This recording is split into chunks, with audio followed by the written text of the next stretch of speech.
ഇപ്പഴേ കൈയൊന്നും വെക്കണ്ട ഐഷ. വോട്ടെടുപ്പിന്റെ അന്ന് ഇങ്ങനെ കുനിഞ്ഞിരുന്നാ മതി. എനിക്ക് ഉറപ്പുണ്ട്. ഞാൻ കഴിഞ്ഞ പ്രാവശ്യം കൊടുത്ത ആൾക്കാരെല്ലാരും ജയിച്ചിട്ടുണ്ട്. അപ്പൊ ഈ പ്രാവശ്യം കൊടുത്ത കഴിഞ്ഞ പ്രാവശ്യം ഒരാൾക്കല്ലേ കൊടുത്തോളൂ, എല്ലാരും ആര് ജയിച്ചു? ഞാൻ കൊടുത്ത ആണ് ജയിച്ചത്. അതുപോലെ തന്നെ ഇപ്രാവശ്യം ജയിച്ചു. ഞാൻ ചോദിക്കട്ടെ, ഓരോ വോട്ട് ചെയ്തപ്പോഴത്തേക്കും ഞങ്ങളെ പാർട്ടി നിങ്ങളെ പാർട്ടി എന്നൊക്കെ ആയ. ഇതത്രയേ ഉള്ളൂ.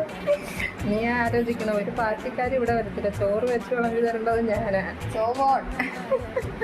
പാർട്ടി എന്ന് പറഞ്ഞാൽ പാർട്ടിയാണ്, അതിനകത്ത് വേറെ ഒന്നുമില്ല.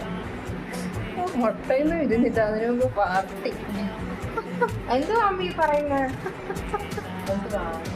ഇത് ഞാൻ പറയുന്നില്ല. ഞാൻ പറഞ്ഞുതരാം. തോക്കുവോ? എന്തുവാ ഉമ്മി കൊടുക്കാൻ പോകുന്ന പാർട്ടി എത്തും തോക്കാൻ? എന്തായാലും ഞാൻ ലഡു വാങ്ങിച്ചു നിനക്ക് തരും. ഞാൻ തരാം ലഡു, ഞങ്ങൾ ജയിക്കുമ്പോ.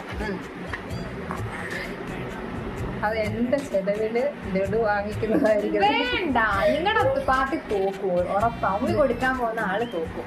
നിന്റെ പെരുന്നാൾ പൊക്കൊന്നും ഇങ്ങോട്ട് താന്നും പറഞ്ഞൊന്നും ഞാൻ ചോദിക്കത്തില്ല. എന്റെ നിനക്ക് ഞാൻ ലഡു വാങ്ങിത്തരും.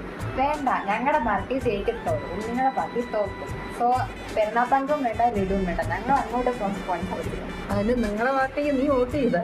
ചെയ്തു. എന്റെ പാർട്ടി ഏതാന്ന് അറിയത്തില്ലല്ലോ. ഞാൻ എന്റെ പാർട്ടിക്കാ വോട്ട്. ഈ വീട്ടില് ആ പാർട്ടിയുള്ള ആരെങ്കിലും ഉണ്ട്? ഉണ്ട്, സപ്പോസ് ഉണ്ട്. ഞാനാണ്?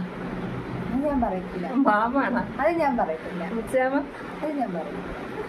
എനിക്ക് മുച്ചാമ ഏത് പാർട്ടിയാന്ന് സത്യം പറഞ്ഞ ഡൗട്ടാ. പേഴ്സണൽ വൈസ് ആണോ കൊടുക്കുന്നത്, പാർട്ടി വൈസ് ആണോ കൊടുക്കുന്നതെന്ന് വെച്ചാൽ എനിക്ക് അറിഞ്ഞൂടാ. അതാ ഞാൻ ചോദിച്ചത്.